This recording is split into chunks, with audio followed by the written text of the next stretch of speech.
What does this mean for you as you're thinking about daily versus long-term moves? Hey, Taylor. Well, first, I put it in the context of the last week or so. It was holiday conditions. Things were very thin, not as liquid, not as robust in terms of volumes that are used to seeing. So now you come back in, Japan was closed. The Treasury market wasn't open in Japan. It wasn't open in Europe and the UK. So Treasuries, the cash market didn't open until about 7 o'clock this morning. So I think a lot of what we were seeing in terms of the rate of change was a bit of a catch-up move.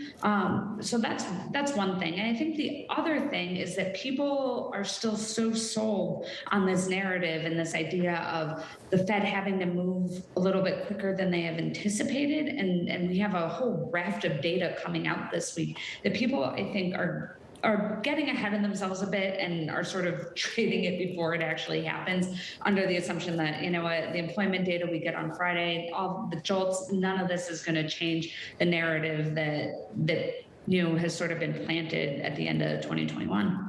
There was a big sale today, I guess big by some standards, Treasury bills.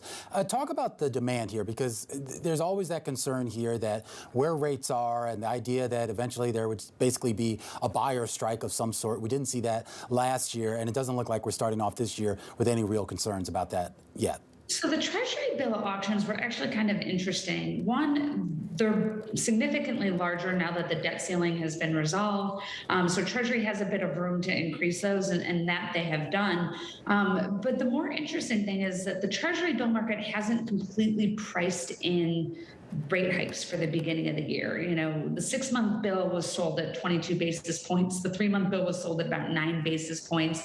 But you're still looking at the front end, and it's pretty much a zero rate environment there. So, in that regard, yeah, those yields look pretty good. And I think you saw a lot of investors that still had a lot of cash to put to work, and they came in. I mean, the direct award on both of those auctions were the highest since 2010, which was phenomenal and led a lot of people to scratching their heads. But I think what'll be interesting is how those auctions, which are conducted weekly, how the yield responds as we get more data, as we get a bit more clarity from the Fed, and sort of see that narrative evolve as to what this year might be like for monetary policy. And interesting is to see what the corporate supply, which we're expecting to be pretty thick and fast, will do to the overall demand on the Treasury side as well. How are people positioned? How are people looking to hedge some of these moves or anticipating volatility for 2022?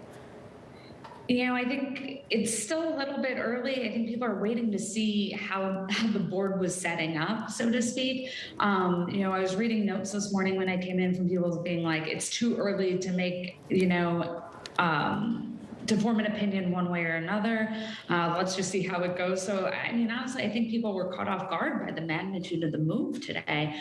But, it'll be interesting to see how the rest of the week shakes out. And then I think you'll start to get some idea. The other thing is, and I keep thinking back on this, is what I think Bank of America strategist Mark Cabana said at the end of 2021, and they were presenting their year ahead, is that, really there might be a cap on how high Treasury yields can go in terms of, where, if you start to see equities come off and you start to see some cash migrate into fixed income, that you're going to get a point where people are going to start flowing back in, and it almost puts a cap on Treasury yields.